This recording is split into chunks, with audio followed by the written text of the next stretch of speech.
Welcome to Mousumi's creation. Mousumi's ক্রিয়েশনের সকল বন্ধু বান্ধবদের আরও একবার স্বাগত জানিয়ে আজকে আমি আপনাদের সামনে বেতো বা বাতুয়া শাকের একটা রেসিপি, যা গরম ভাতের সঙ্গে দুর্দান্ত লাগে খেতে, তেমন একটা রেসিপি আপনাদের সঙ্গে শেয়ার করব।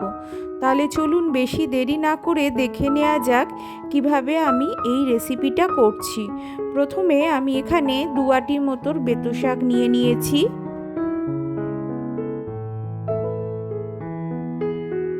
শাকটাকে ভালো করে বেছে নিতে হবে, তারপরে কুচি কুচি করে এইভাবে কেটে নিয়েছি। ভালো করে 2-4 বার ধুয়ে নিতে হবে। আর এই রকম টুকরো করে কেটে নিয়েছি আলু, আমি একটা আলু নিয়ে নিয়েছি। আর এরকম টুকরো করে কেটে নিয়েছি কিছু বেগুনের টুকরো। তাহলে চলুন বন্ধুরা আর বেশি দেরি না করে কিভাবে খুব সহজ পদ্ধতিতে এই রেসিপিটা করছি তা আপনাদের দেখাই।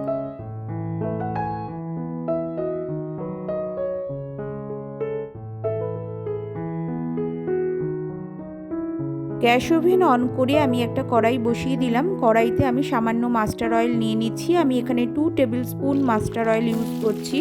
তাতে আমি টুকরো করে কেটে রাখা বেগুনগুলোকে দিয়ে দিচ্ছি। একটু হালকা নাড়াচাড়া করে বেগুনগুলোকে ভেজে নিচ্ছি। বেগুন ভাজা আমার হয়ে গেছে, আমি একটা পাত্রে তুলে নিচ্ছি।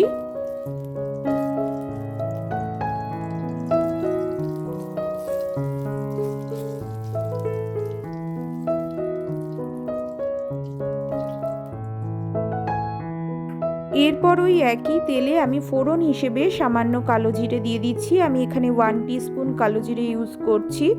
আর 2-3টে কাঁচা লঙ্কাকে এইভাবে কুচিয়ে দিয়ে দিচ্ছি ফোড়নের সঙ্গে। আর আমি ফোড়নে দিয়ে দিচ্ছি 2-4 কোয়া রসুনকে কুচিয়ে। এইভাবে দিয়ে আমি খানিকটা ভেজে নিচ্ছি। রসুনটা থেকে খুব সুন্দর একটা গন্ধ বেরোলে, ফোড়নটা থেকেও খুব সুন্দর একটা মিষ্টি গন্ধ বেরোলে আমি আলুগুলোকে দিয়ে দিচ্ছি। আলুগুলোকে দিয়ে একটু নাড়াচাড়া করে ভেজে নিচ্ছি।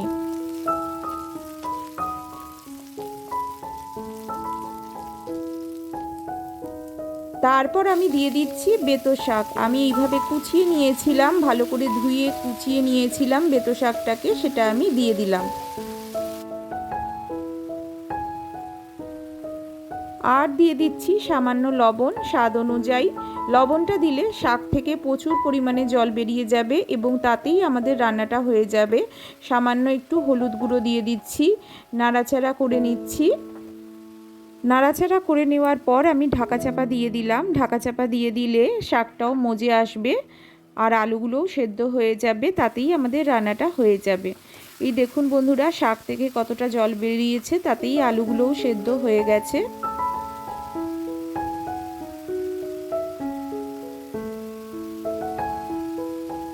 এরপর আমি দিয়ে দিচ্ছি সামান্য একটু জিরে গুঁড়ো, সামান্য একটু ধনে গুঁড়ো।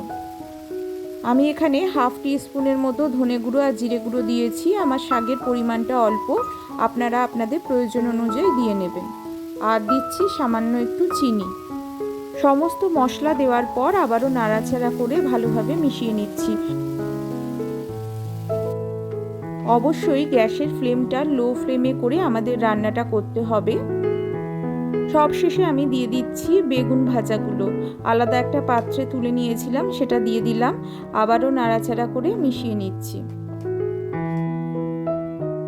এইভাবে 5-7 মিনিট নাড়াচাড়া করে নিলেই শাকের জল ভাবটা শুকিয়ে আসবে, আমাদের রেসিপিটাও হয়ে যাবে। দেখুন বন্ধুরা, শাকের জল ভাবটা একদম শুকিয়ে এসছে। আমি একটা সার্ভিং ডিশে এটাকে তুলে নিচ্ছি। গরম ভাতের সঙ্গে এটা দুর্দান্ত লাগে।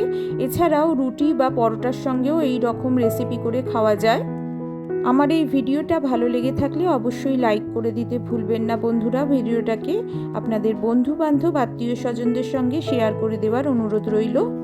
এখনও যদি আমার চ্যানেলকে সাবস্ক্রাইব না করে থাকে, সাবস্ক্রাইব করে নেওয়ার অনুরোধ রইল। আর পুরনো বন্ধুদের জানাই অনেক অনেক ভালোবাসা।